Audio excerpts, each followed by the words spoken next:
إن هذا القرآن يهدي للتي هي أقوم ويبشر المؤمنين الذين يعملون الصالحات أن لهم أجرا كبيرا. الحمد لله نحمده ونستعينه ونستغفره ونؤمن به ونتوكل عليه ونعوذ بالله من شرور أنفسنا ومن سيئات أعمالنا من يهده الله فلا مضل له ومن يضلله فلا هادي له ونشهد أن لا إله إلا الله وحده لا شريك له ونشهد أن محمدا عبده ورسوله أما بعد فأعوذ بالله من الشيطان الرجيم بسم الله الرحمن الرحيم. ہماری جو کل کی آیات مبارکہ تھیں اس میں سورۃ اعراف کی اس میں اللہ تبارک و تعالیٰ نے دعا کے متعلق جو ہے وہ فرمایا تھا کہ دعا جو ہے وہ کس طریقے سے مانگنی چاہیے، کہ جو ہے کیا فرمایا گیا ان آیات میں کہ تم جو ہے ادعو ربکم تضرعا وخفیہ، کہ تم اپنے رب کو آہوزاری کرتے ہوئے بھی اور چپکے چپکے بھی پکارو، بے شک وہ حد سے گزرنے والوں کو پسند نہیں کرتا. وَلَا تُفْسِدُوا فِي الْأَرْضِ بَعْدَ إِصْلَاحِهَا وَادْعُوهُ خَوْفًا وَطَمَعًا، یعنی زمین میں جو ہے وہ فساد مت کرو، یعنی فساد کی اتنی زیادہ ممانعت ہے کہ اللہ تبارک و تعالیٰ نے جو یہاں پہ یہ فرمایا نا وَلَا تُفْسِدُوا فِي الْأَرْضِ بَعْدَ إِصْلَاحِهَا، اور زمین میں اصلاح کے بعد خرابی نہ کرنا، یعنی اللہ تعالیٰ نے زمین میں فساد برپا کرنے اور اصلاح کے بعد خرابی کرنے سے منع فرمایا، کیونکہ اگر معاملات جو ہے وہ درست اور صحیح سمت پر چل رہے ہوں پھر ان میں خرابی پیدا کر دی جائے تو یہ صورتحال جو ہے وہ جو اللہ تعالیٰ کے بندے ہیں ان کے لیے بہت ہی زیادہ نقصان دہ ہوتی ہے. تو اللہ تعالیٰ نے اس سے منع فرمایا ہے اور حکم کیا دیا ہے کہ صرف اسی کی عبادت کی جائے اور عز و انکساری کے ساتھ صرف اسی سے دعا کی جائے. تو اللہ تعالیٰ فرما رہا ہے وَادْعُوهُ خَوْفًا وَطَمَعًا، اور اللہ سے خوف کرتے ہوئے اور امید رکھ کر دعائیں مانگتے رہنا، یعنی اس کے دردناک عذاب سے ڈرتے ہوئے اور اس کا جو اللہ تبارک و تعالیٰ نے جو ثواب رکھا ہے، بے پایا اجر و ثواب جو رکھا ہے، اس کی امید کرتے ہوئے اس سے دعائیں مانگو. اللہ تعالیٰ نے پھر کیا فرمایا ان رحمت اللہ قریب من المحسنین، کہ کچھ شک نہیں کہ اللہ کی رحمت نیکی کرنے والوں سے قریب ہے، یعنی ان کی رحمت ان نیکی کرنے والوں ہی کے ساتھ ہے جو اس کے احکام کی اطاعت بچا لاتے ہیں اور جن کاموں سے اس نے منع کیا ہے انہیں ترک کر دیتے ہیں، جیسے کہ اس نے فرمایا وَرَحْمَتِي وَسِعَتْ كُلَّ شَيْءٍ فَسَأَكْتُبُهَا لِلَّذِينَ يَتَّقُونَ، اور میری رحمت ہر چیز کو گھیرے ہوئے ہے، چنانچہ میں جلد ہی اس رحمت کو ان لوگوں کے لیے لکھ دوں گا جو یتقون، جو لوگ پرہیزگاری کرتے ہیں، جو لوگ بچنے کی کوشش کرتے ہیں، جو لوگ گناہوں سے پرہیز کرتے ہیں، ان کے لیے میں لکھ دوں گا. دیکھیے کتنی صاف اور واضح آیت ہے کہ وَرَحْمَتِي وَسِعَتْ كُلَّ شَيْءٍ، ہر چیز پہ پھیلی ہوئی ہے میری رحمت. تو اب وہ جو اللہ تبارک و تعالیٰ کی جو رحمت ہے وہ کس کس کے لیے ہوگی؟ جو کہ یتقون ہے. اللہ تعالیٰ کہہ رہے فَسَأَكْتُبُهَا، ان قریب میں لکھ دوں گا. کس کے لیے لکھ دوں گا؟ یتقون کے لیے، جو کہ پرہیزگاری کریں گے. یعنی آیت کریمہ میں جو اللہ تعالیٰ نے رحمت اللہ مبتدا جو کہ مؤنث ہے، یعنی مبتدا اس کو کہتے ہیں جس سے ابتدا ہوتی ہے، تو اس کی جو خبر بتائی ہے مبتدا کی، جیسے کہ ورڈز اپوزٹ ہوتے ہیں ایسی مبتدا کی جو ہے پھر خبر ہوتی ہے، یعنی ابتدا میں جو بات کہی گئی ہے پھر بعد میں جو بات ہوتی ہے وہ اس کی خبر ہوتی ہے، ٹھیک ہے نا. تو اللہ تعالیٰ اس کے لیے کیا کہہ رہے ہیں؟ قریب، ٹھیک ہے، جو کہ مذکر ہے، ٹھیک ہے، جبکہ یہاں خبر جو ہے مؤنث یعنی قریبہ ہونا چاہیے تھا، کیونکہ یہاں رحمت کا لفظ ثواب کے معنی پہ بھی مشتمل ہے، اس لیے کہ لفظ رحمت لفظ اللہ تعالیٰ کی طرف مضاف ہے اور یہاں جو ہے مضاف الیہ کا اعتبار کرتے ہوئے خبر کو مذکر لے کر آیا گیا ہے. چنانچہ اللہ تعالیٰ کہہ رہے ہیں قریب من المحسنین، ٹھیک ہے، یعنی اللہ تعالیٰ نے جو وعدہ فرمایا ہے اس کی اطاعت بجا کر حاصل کرو. تو اس کے لیے اس نے فیصلہ فرما دیا کہ اس کی رحمت نیکی کرنے والوں کے قریب ہے. آگے اللہ تبارک و تعالیٰ فرما رہے ہیں وَهُوَ الَّذِي يُرْسِلُ الرِّيَاحَ بُشْرًا بَيْنَ يَدَيْ رَحْمَتِهِ حَتَّى إِذَا أَقَلَّتْ سَحَابًا ثِقَالًا سُقْنَاهُ لِبَلَدٍ مَيِّتٍ فَأَنزَلْنَا بِهِ الْمَاءَ فَأَخْرَجْنَا بِهِ مِنْ كُلِّ الثَّمَرَاتِ كَذَلِكَ نُخْرِجُ الْمَوْتَى لَعَلَّكُمْ تَذَكَّرُونَ. اور وہی تو ہے جو اپنی رحمت سے پہلے خوشخبری دینے والی ہوائیں بھیجتا ہے، حتیٰ کہ جب وہ ہوائیں بھاری بادلوں کو اٹھاتی ہیں تو ہم انہیں کسی مردہ شہر کی طرف ہانک دیتے ہیں، پھر ہم ان کے ذریعے سے پانی نازل کرتے ہیں، پھر ہم اس کے ذریعے سے زمین سے ہر طرح کے پھل نکالتے ہیں، اسی طرح ہم مردوں کو قبروں سے نکالیں گے تاکہ تم لعلکم تذکرون، تاکہ تم نصیحت پکڑو کہ کس طریقے سے پودے نکل رہے ہیں زمین سے، اسی طریقے سے مردے بھی نکلیں گے۔ والبلد الطیب یخرج نباتہ باذن ربہ، اور جو ستھری زمین ہوتی ہے اس کی پیداوار اپنے رب کے حکم سے خوب نکلتی ہے، اور جو خراب ہوتی ہے اس کی پیداوار ناقص ہی نکلتی ہے، یعنی جو خراب زمین ہوتی ہے اس کی پیداوار ناقص ہی نکلتی ہے۔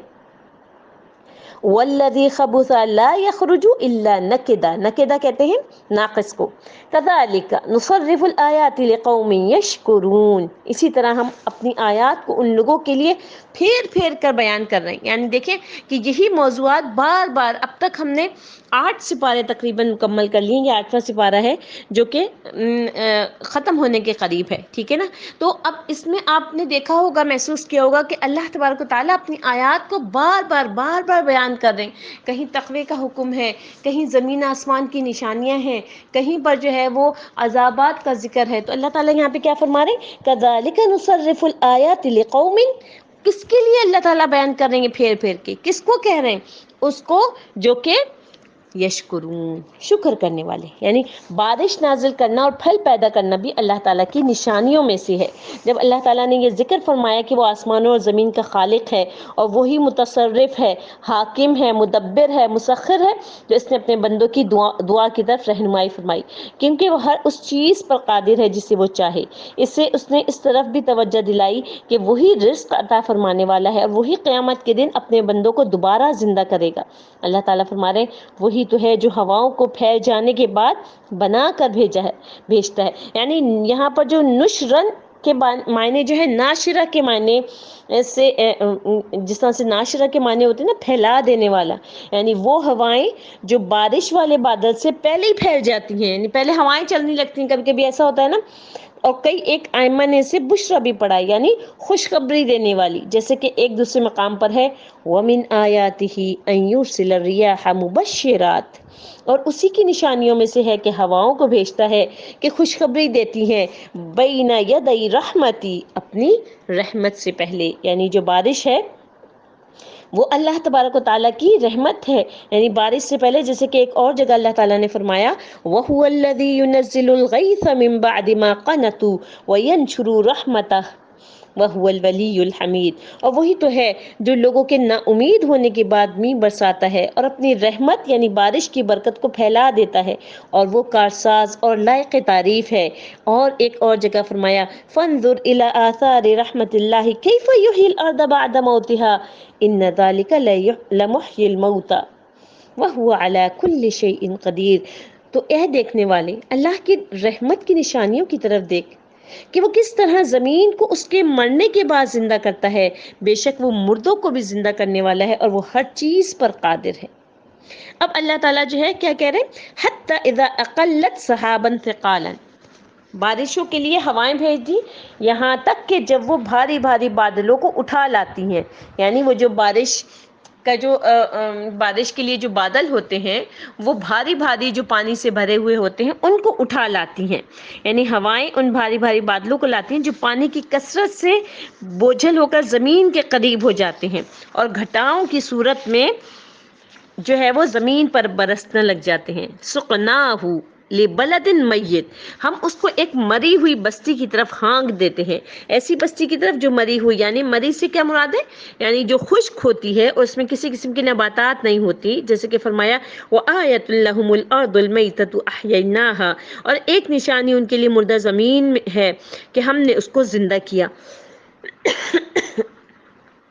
تو یہاں اللہ تبارک و تعالیٰ کیا فرما رہے ہیں؟ فَأَخْرَجْنَا بِهِ مِن كُلِّ الثَّمَرَاتِ كَذَلِكَ نُخْرِجُ الْمَوْتَىٰ، پھر میگھ سے اس طرح کے پھل پیدا کرتے ہیں، اسی طرح ہم مردوں کو زمین سے زندہ کر کے نکالیں گے۔ یعنی جس طرح ہم نے زمین کو مردہ ہونے کے بعد دوبارہ زندہ کیا، اسی طرح ہم جسموں کو بھی خاک میں مل جانے کے بعد قیامت کے دن دوبارہ زندہ کریں گے۔ اس وقت اللہ تعالیٰ آسمان سے بارش نازل فرمائے گا اور 40 دن تک زمین پر بارش برستی رہے گی، اور اس بارش کی وجہ سے قبروں سے جسم اس طرح سے اگنے لگیں گے جیسے زمین میں سے دانے اگتے ہیں۔ قرآن مجید نے جو ہے اس مثال کو بہت سارے مقامات پر بیان کیا ہے کہ اللہ تعالیٰ انسانوں کو اسی طرح دوبارہ پیدا کرے گا جس طرح وہ مردہ زمین کو دوبارہ زندہ کرتا ہے۔ اسی لیے کیا فرما رہے ہیں اللہ تعالیٰ؟ لعلکم تذکرون، تاکہ تم نصیحت پکڑو۔ تو اللہ تعالیٰ نے فرمایا والبلد الطیب یخرج نباتہ باذن ربہ، اور جو زمین پاکیزہ ہے اس میں سے پیداوار بھی پروردگار کے حکم سے ہی نکلتی ہے، یعنی عمدہ زمین میں سے پیداوار اچھی بھی ہوتی ہے اور جلدی بھی ہوتی ہے، جیسے کہ فرمایا وَأَنبَتَهَا نَبَاتًا حَسَنًا، اور اسے اچھی طرح پرورش کیا۔ وَالَّذِي خَبُثَ لَا يَخْرُجُ إِلَّا نَكِدًا، اور جو خراب ہے اس میں سے کچھ نہیں نکلتا، یعنی وہ ناقص ہے۔ مجاہد وغیرہ فرماتے ہیں کہ خراب زمین سے مراد بنجر اور شور زدہ زمین ہے۔ امام بخاری نے حضرت ابو موسیٰ رحمۃ اللہ علیہ کی روایت کو بیان کیا ہے کہ نبی کریم صلی اللہ علیہ وسلم نے فرمایا اللہ تعالیٰ نے جس علم و ہدایت کے ساتھ مجھے مبعوث فرمایا اس کی مثال اس موسلادھار بارش کی سی ہے جو زمین پر برسی، تو اس میں سے کچھ ایسی صاف زمین تھی جس نے پانی کو قبول کیا اور بہت زیادہ گھاس اور جڑی بوٹیاں اگائیں، اور زمین کے کچھ قطعات ایسے تھے جنہوں نے پانی کو روک لیا، تو اس سے لوگوں نے اللہ تعالیٰ نے لوگوں کو فائدہ پہنچایا جنہوں نے اسے پیا پلایا اور اسے زراعت کے لیے استعمال کیا۔ اور زمین کے کچھ ٹکڑے چٹیل میدان ہیں جن پر بارش تو برسی مگر انہوں نے نہ تو پانی کو روکا اور نہ ہی گھاس کو اگایا۔ بس یہ مثال اس شخص کی ہے جو اللہ تعالیٰ کے دین میں سمجھ بوجھ حاصل کرے اور اسے وہ چیز نفع پہنچائے جس کے ساتھ اللہ تعالیٰ نے مجھے مبعوث فرمایا ہے، وہ اسے خود بھی سیکھے اور سکھائے بھی۔ اور یہی مثال اس شخص کی ہے جو اس کے ساتھ صد ہی نہ اٹھائے اور نہ اللہ تعالیٰ کی ہدایت کو قبول کرے جس کے ساتھ مجھے بھیجا گیا ہے۔ یعنی آپ یہ دیکھیے کہ یہاں پر اللہ تبارک و تعالیٰ نے زمین کی جو مثال دی ہے جس پہ بارش برستی ہے اور اس کے بعد پیداوار اگتی ہے، اس کی مثال جو ہے اللہ تبارک و تعالیٰ نے کس طریقے سے دی ہے کہ وہ ایک بہترین کھیتی ہے۔ ٹھیک ہے، اب بہترین کھیتی جو ہے وہ کب ہوئی؟ جب زمین اچھی تھی، اس پہ پانی برسا، اس نے اس پانی کو قبول بھی کیا اور اس سے فائدہ بھی اٹھایا۔ ایسے ہی کچھ لوگ ہوتے ہیں کہ ان کے پاس جب ہدایت پہنچتی ہے، اللہ تعالیٰ نے کہا نا فَذَكِّرْ فَإِنَّ الذِّكْرَىٰ تَنفَعُ الْمُؤْمِنِينَ، کہ تم نصیحت کرو، لیکن یہ جو نصیحت ہے اس سے ہر کوئی فائدہ نہیں اٹھائے گا۔ بہت سارے لوگ ہوتے ہیں درسوں کو سنتے ہیں، بہت سارے لوگ ہوتے ہیں خطبوں میں وعظوں میں سنتے ہیں، لیکن ہر ایک نصیحت نہیں پکڑتا۔ اللہ تعالیٰ نے کہا فَذَكِّرْ فَإِنَّ الذِّكْرَىٰ تنفع المؤمنین، جو ذکر ہے نا یہ کس کو فائدہ دے گا؟ صرف مؤمنین کو۔ جو مؤمنین ہوں گے وہی اس سے فائدہ اٹھائیں گے، مؤمنین ہی اپنے عملوں میں چینجنگز لے کر آئیں گے، مؤمنین ہی درس سننے کے بعد سوچیں گے کہ اچھا میں نے آج یہ بات سنی ہے، آج مجھے یہ بات پتہ چلی ہے، تو اب کس طریقے سے میں نے اپنی زندگی کو تبدیل کرنا ہے، اور آہستہ آہستہ نامحسوس طریقے سے آپ جو ہے وہ ہدایت کی طرف چڑھنا شروع کر دیتے ہیں۔ جس طریقے سے پہاڑ پر چڑھنا جو ہے وہ بہت ہی مشکل کام ہوتا ہے، لیکن یہ دیکھیے کہ چڑھنے والا جو ہے وہ بلندیوں کی طرف جا رہا ہوتا ہے۔ اسی طریقے سے پہاڑ سے اترنا بہت آسان کام ہوتا ہے، لیکن وہ کہاں جا رہا ہوتا ہے؟ گہرائیوں میں جا رہا ہوتا ہے۔ تو لہٰذا جو علم حاصل کرنے والے کی مثال ہے وہ ایسے ہی ہے کہ اس کو مشکل تو ہو رہی ہے، اپنے اوپر اس کو برداشت بھی کرنا پڑ رہا ہے، اپنے آپ کو اپنے نفس کو روکنا بھی پڑ رہا ہے، لیکن وہ کیا ہو رہا ہے؟ بلندیوں کی طرف چڑھ رہا ہے۔ وہ انشاءاللہ جنت میں بھی اسی طریقے سے اپنے مقام کو بلند سے بلند تر کرتا جا رہا ہے۔ جب اللہ تبارک و تعالیٰ قیامت کے دن آپ کی جنت کے مقام کو مخصوص کریں گے اور کہیں گے کہ یہ تمہارا اعلیٰ مقام ہے، تو اس وقت انسان جو ہے وہ اس بات کی جو ہے وہ کے لیے ذہن میں اپنے سوچے گا کہ کاش کہ میں اور تھوڑی سی محنت کر لیتا دنیا میں تو مجھے اور بلند مقام مل جاتا۔ ٹھیک ہے نا. تو اب یہ چیز جو ہے اب جس طریقے سے کہ حافظ کے لیے کہا گیا کہ اللہ تعالیٰ قیامت کے دن اس سے کہیں گے کہ پڑھتا جا چڑھتا جا، پڑھتا جا چڑھتا جا، جہاں پر تیری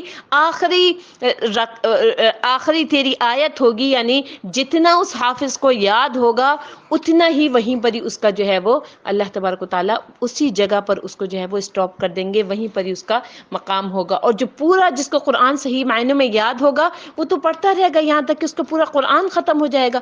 تو وہ جو ہے جو جنت الفردوس کی یعنی عرش میں اور جنت الفردوس سب سے اعلیٰ مقامات جو ہے وہاں پر اس کی منزل ہوگی. تو آپ یہ دیکھیے جیسے ایک بچہ تھا، وہ جو ہے جب اس کے استاد نے اس کی 2-3 غلطیاں نکالیں تو وہ رونا شروع ہو گیا، اور استاد نے جب وجہ پوچھی تو اس نے کہا کہ ابھی اس دنیا میں میری اتنی زیادہ غلطیاں آ رہی ہیں، تو ایسے کیسے ہوگا کہ میں جو ہے وہ قیامت کے دن جو ہے وہ مجھے پکا یاد ہو. اگر مجھے پکا یاد نہیں ہوگا تو میرا تو مقام وہیں پر ہی ہوگا جہاں پر میں رک جاؤں گا. تو اس قرآن کو حفظ کرنا، اس قرآن کو یاد کرنا جو ایک بہت بڑے مرتبے کی بات ہے. اور صرف یہی نہیں کہ بہت سارے لوگ ہوتے ہیں یاد کر کے پھر چھوڑ دیتے ہیں، اس کے لیے عذاب بھی بہت بڑا ہے، اس کے لیے سزا بھی بہت زیادہ ہے. کہ جن کو قرآن، جیسے بہت سارے لوگ ہیں وہ مراجعہ نہیں کر رہے ہوتے، بہت سارے لوگ ہیں وہ ریوائز نہیں کر رہے ہوتے اپنا قرآن، بس ایک دفعہ حفظ کر لیا، اب جناب پوری زندگی بتانے کے لیے کہ ہم حافظ ہیں ہم حافظ ہیں. یہ چیز تو بہت ان کو جو ہے وہ سرخروئی کا باعث بنتی ہے، ان کو بڑا اچھا لگتا ہے کہ لوگ کہتے ہیں اچھا آپ ماشاءاللہ حافظ ہیں.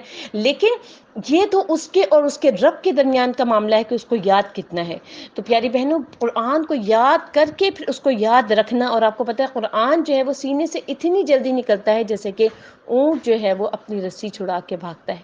تو اسی طریقے سے جو ہے اس پہ جو ہے وہ تھوڑی سی محنت کی ضرورت ہوتی ہے. یعنی اس میں انسان جو ہے وہ اس کی ریویژن میں اور اس کی جو ہم جب یاد کر رہے ہوتے ہیں تو اس کے بعد میں نے جسے آپ لوگوں کو پہلے بھی ایک بات کہی تھی کہ جو ہے ہمارا کام جو ہے وہ محنت کرنا ہے، رزلٹ اللہ تعالیٰ کے اوپر ہے. ٹھیک ہے نا. اگر آپ محنت کر رہے ہیں اب بھی، اگر آپ کو لگتا ہے کہ جی آپ نے کچھ حصہ قرآن کا یاد کیا تھا اب آپ سے بھول گیا، اچھا کچھ لوگ جو ہیں وہ اسی وجہ سے قرآن کو حفظ نہیں کرتے یا بچیوں کو قرآن حفظ نہیں کرواتے. شیطان کیا ڈالتا ہے ان کے ذہن میں کہ اگر بچیوں کو قرآن حفظ ہوگا، آگے ان کو گھروں کی ذمہ داریاں ہوں گی تو وہ بھول جائیں گے، ان کو وقت نہیں ملے گا. جبکہ یہ ایک صرف اور صرف شیطانی خیال ہے. جب آپ حفظ کر لیتے ہیں اور اگر آپ آپ کا اپنا جو ہے معمول بنا لیتے ہیں کہ آپ نے اتنا حصہ قرآن کا روزانہ جو ہے وہ ریوائز کرنا ہے تو پھر آپ کو یاد رہتا ہے. ٹھیک ہے نا. اور آپ کی اپنی جو یہ جو میموری ہے وہ بھی بڑھ جاتی ہے. ٹھیک ہے. یعنی ذہن بہت زیادہ کھل جاتا ہے قرآن حفظ کر لینے سے. تو اس لیے اس بات میں پیچھے نہ ہٹے انسان کوئی کہ جی ہم نے حفظ نہیں کرنا کیونکہ بڑا مشکل کام ہے، ہم کیسے اس کو بعد میں یاد رکھیں گے. نہیں، بس 2 آیتیں 3 آیتیں جتنی آپ سے آسانی ہو آپ ضرور اس کو یاد کریں اور ضرور مکمل کرنے کی کوشش کریں. اور جو حافظین ہیں اور وہ اگر بھول چکے ہیں یا ان کو لگتا ہے کہ قرآن کا کچھ حصہ ان کو یاد ہے اور کچھ حصہ وہ بھول چکے ہیں تو ضرور اپنے آپ کو اس بات کے لیے تیار کریں کہ وہ روزانہ جو ہے وہ تھوڑا تھوڑا حصہ جو ہے دوبارہ سے ریوائز کریں. اس دوران میں اگر ان کو موت بھی آ جاتی ہے تو اللہ تعالیٰ ان کی اس کوشش کو دیکھے گا کہ اس میرے بندے نے کوشش کی تھی دوبارہ یاد کرنے کی. ٹھیک ہے نا. تو اس چیز میں جو ہے وہ اللہ تبارک و تعالیٰ بہت بہت زیادہ اپنے بندے کو یہ دیکھ رہا ہوتا ہے کہ جو ہے میرے بندے نے کوشش کس چیز کی. تو اس کی مثال جو ہے جو ہدایت حاصل کرنے والے لوگ ہوتے ہیں، جو اللہ تعالیٰ کی طرف بڑھنے والے لوگ ہوتے ہیں، اس کی مثال اللہ تعالیٰ نے کس سے دی ہے؟ بارش سے دی ہے.